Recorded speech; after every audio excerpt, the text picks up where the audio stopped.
Welcome back to Detroit's Morning Answer with John Anthony. You know, today's conversation, I personally believe it sits at this crossroads of politics, media, and cultural reality. When you're out there watching the television and you watch the national debate, you quickly learn that clarity is so rare and intellectual honesty is even rare. When you look at the news cycle, it's full of people who want to be this and they want to show this performance.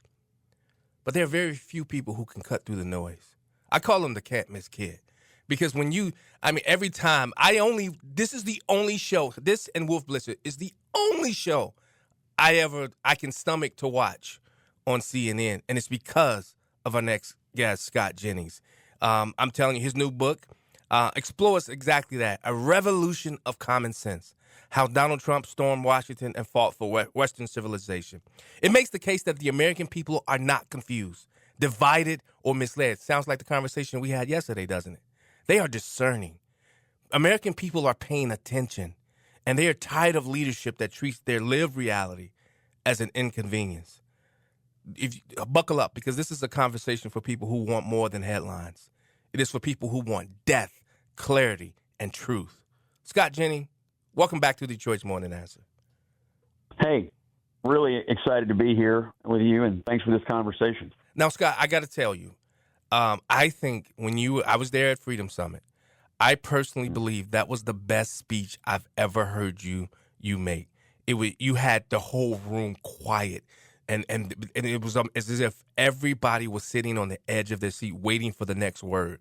So, that speech was probably the best speech I've ever heard you give. Well, I'm flattered to hear that, and thank you for that. Look, first of all, it's a privilege to get a chance to speak to a crowd. People come and we talk to each other and we reason with each other and we exchange ideas. And, it's our responsibility to deliver clear messages and to draw bright lines about the issues of the day, the issues that we face.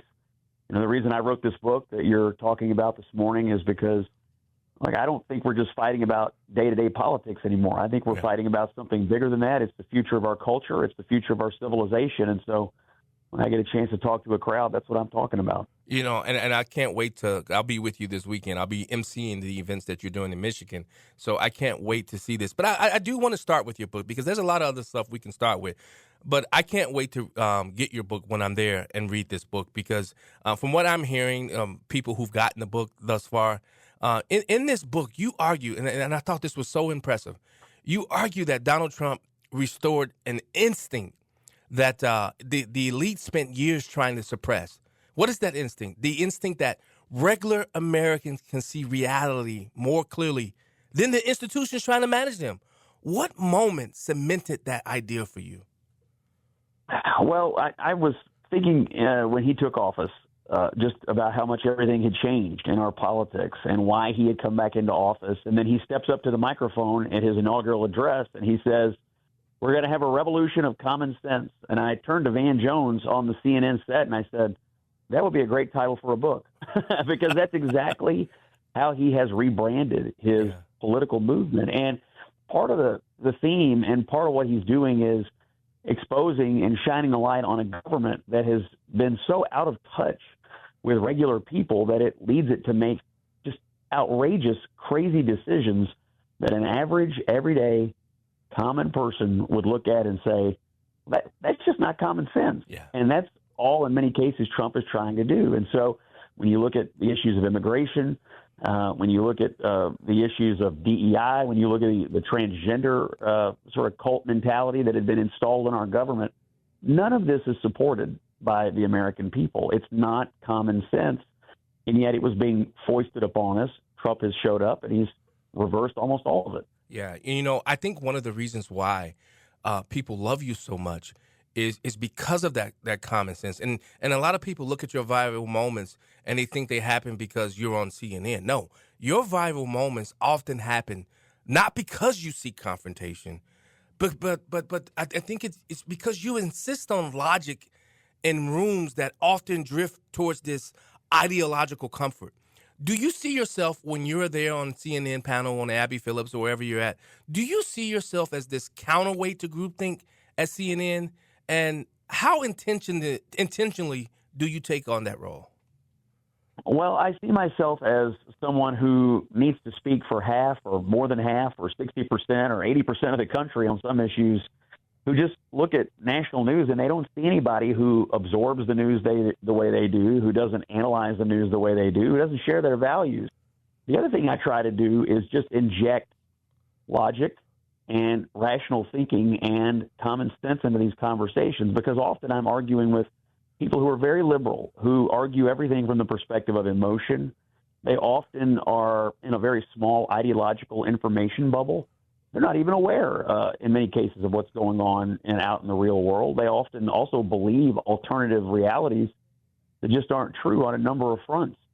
And so my job is to keep the conversation between the realistic navigational beacons, but to give half the country a voice and to say, well, here's how we see it, and here's how we would do it, and here's why we appreciate, what President Trump did on this particular matter. So, a lot of times I run into people who I might be the only Republican or the only conservative they know, and so it creates interesting conversations for people who are often in a very, very small bubble. Now, we'll get back to your book, but I have to defend you on something.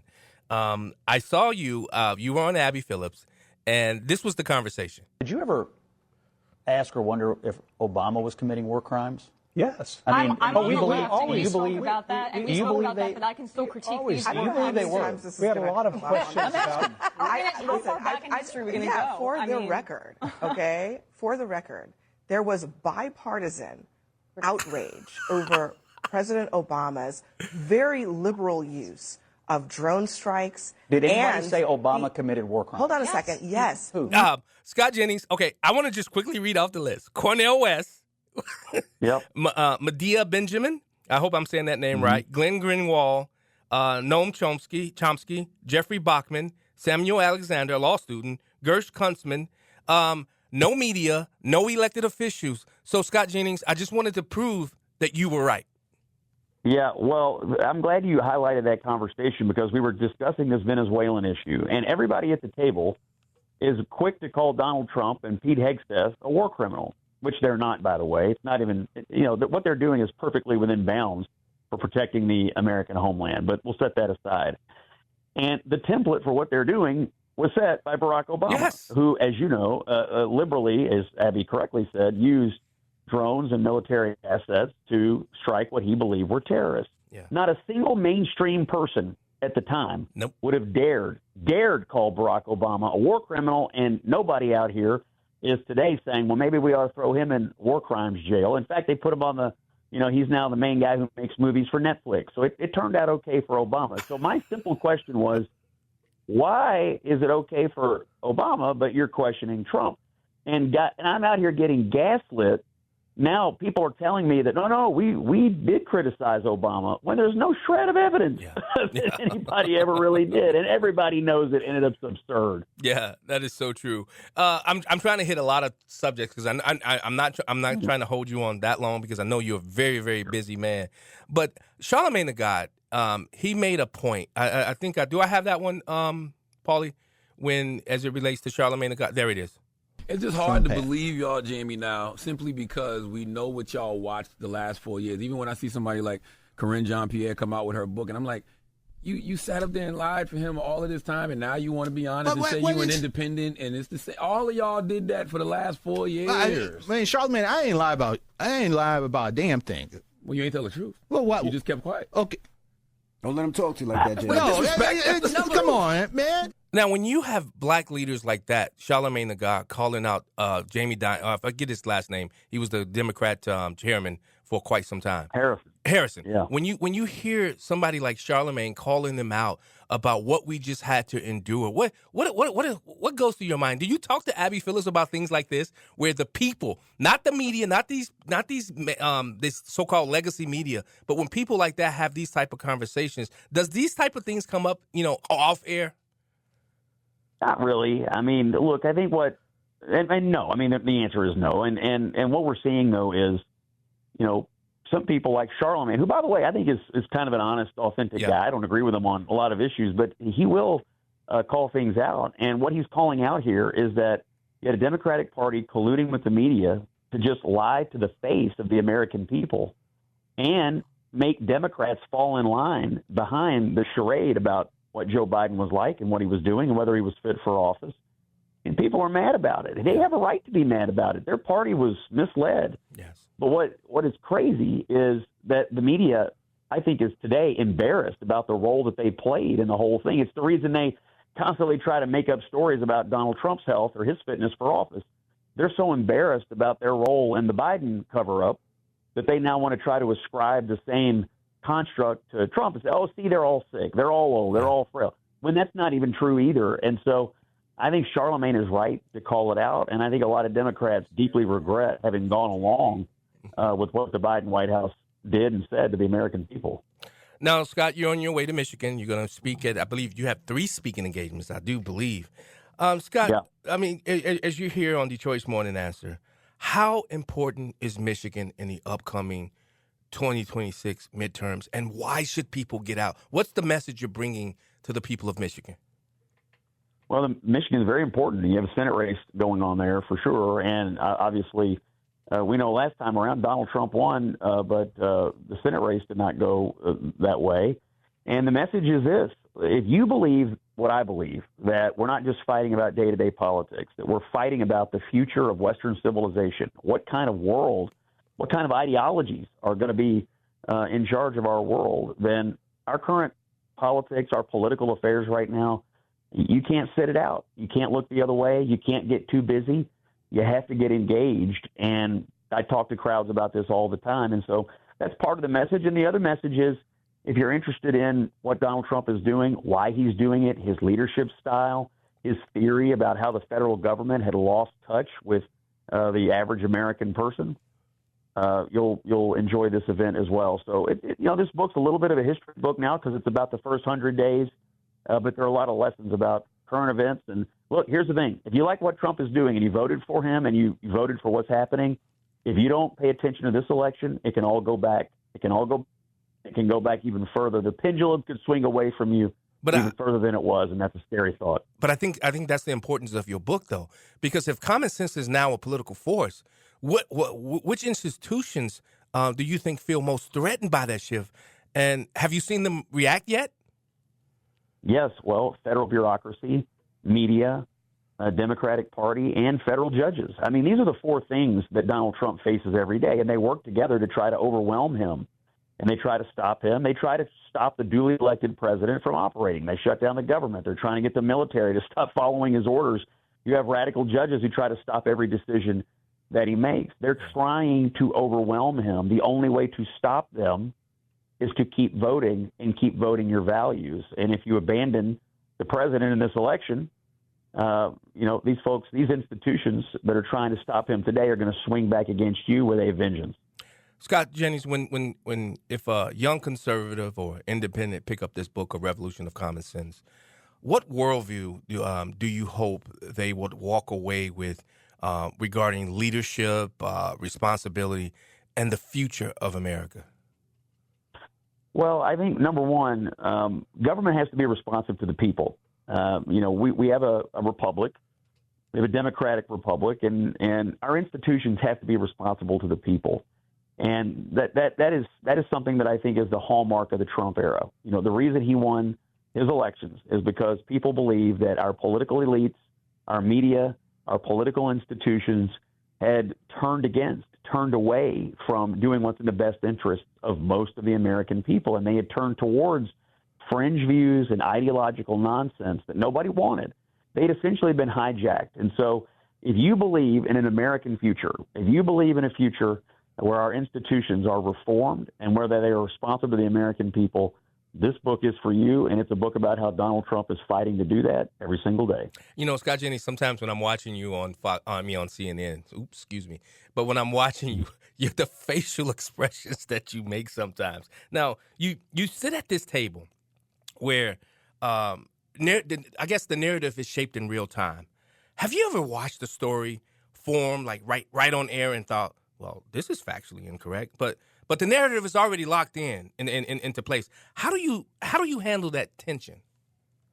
Well, every day I hear people say things that aren't true. I mean, every day I hear people say things that fit a narrative, but just aren't matched by reality. And also, every day I hear people say hateful things. They call Republicans or Trump or Elon or Charlie Kirk or whoever, they call them Nazis and so on and so forth. I hear these things every day, and it is tense. And, I don't get to talk the whole time. And so, sometimes I have to communicate with the audience with my face. And sometimes, I get to rebut it. But what I try to do is just make sure that of everything that's being said in real time, I'm trying to come up with what's the most important issue here, what's the most important thing for people to know, and what's the dagger that's going to defeat some corrosive narrative that's absolutely drugged this conversation outside the realm of reality. That's what I'm trying to do, and it's all happening in a matter of seconds. And I'm doing the best I can when you guys really do take it on. But I love humanizing guests. I think about your career. You sit in studios, war rooms, campaign strategy meetings, now book tours. But those are the public moments. What private moment in your career most shaped the way you see politics today? Oh, I mean, every moment I spend with my kids, every time I talk to them about what they're doing, every time I hear from them about what they want. I have a 16-year-old right now, and he's on the brink of planning his rest of his life. He's on the brink of thinking about college and what kind of careers would be of interest to him. And I'm sitting here thinking, what kind of a world do I need to build for him? What kind of a world is he going to inherit from my generation? I mean, that's all I ever really think about is, are they going to inherit a world where they can chase the American dream? Or are they going to inherit a world that is inherently hostile to people of their faith, people of their worldview, and people from middle America? I think about it every single day. That's why Michigan matters, why Kentucky matters. I don't want them to live in a world that's shaped by people who fundamentally think the American system is rotten. And that's unfortunately what I think the radical left does today. They think the American experiment is rotten, that it needs to be ripped out root and branch and replaced with something else. Yeah. So I'm going to stop it from happening. That's my mission. Well, Scott, I'm not going to lie to you. I was upset that you didn't run for Senate because I would have traveled down there to Kentucky to help you in this campaign. If you ever consider running for public office, you better believe John Anthony will be somebody that comes and assists in any which way I can, because I believe in you that much, sir. And what the fight that you put out there for not just people of Kentucky, but for the rest of this country is second to none. I think you're probably one of the most viral commentators on the social media platforms today. And that takes guts, and that takes courage. That takes somebody willing to defend truth. And that, sir, is who you are. I'm sure Kelly and Vance Patrick from the Kalamazoo Republicans and Vance Patrick for the Oakland County Republican are so excited about your visit to their parties to come and just speak truth. And I know you're going to be able to do that. So I want to say thank you. Well, I appreciate your confidence, and your words are humbling. I am really appreciative of the chance to get to Michigan. I'm glad people are excited about the book, and we'll keep talking common sense. And who knows, politics may be in my future. We'll see. I hope so. So, Scott, where can people go get the book, and how can people follow you? Yep, the book is called A Revolution of Common Sense. You can go to your bookstore and pick it up, Barnes & Noble, wherever. You can also go on Amazon and order it. And I think we got a few copies left. It's flying off the shelf, but you can still get it for Christmas, and I highly recommend it. Well, and follow me on Twitter or X at Scott Jennings, KY. Certain bookstores, right? Because you had there was a little incident where some bookstores didn't want to put your book in there, right? I was in Arizona the other day, and we were trying to facilitate some book purchases for a couple of big events. We had like 3 bookstores that wouldn't carry it. We had a few in California as well. And I keep hearing the left talk about a book ban. The only book that's being banned that I know of is mine. So, anyway, find it. Barnes & Noble's been pretty good. Amazon's been good. So you can get it out there, and I hope you do. And, Scott, I can't wait to spend time with you. I have 6 kids. I lost my 18-year-old son to suicide. I actually wrote a book about it, too. I'm going to make sure I put that in your hands when we're there in Michigan because I love what you said. You think about your family. And this book that I wrote, I was just in Israel, and I gave it to a couple of Israelis, and they came back to me crying, and they cried because they said to me, I didn't focus on my family. I will now. So, I mean, that speaks to who you truly are as a person, and I appreciate that, Scott Jennings.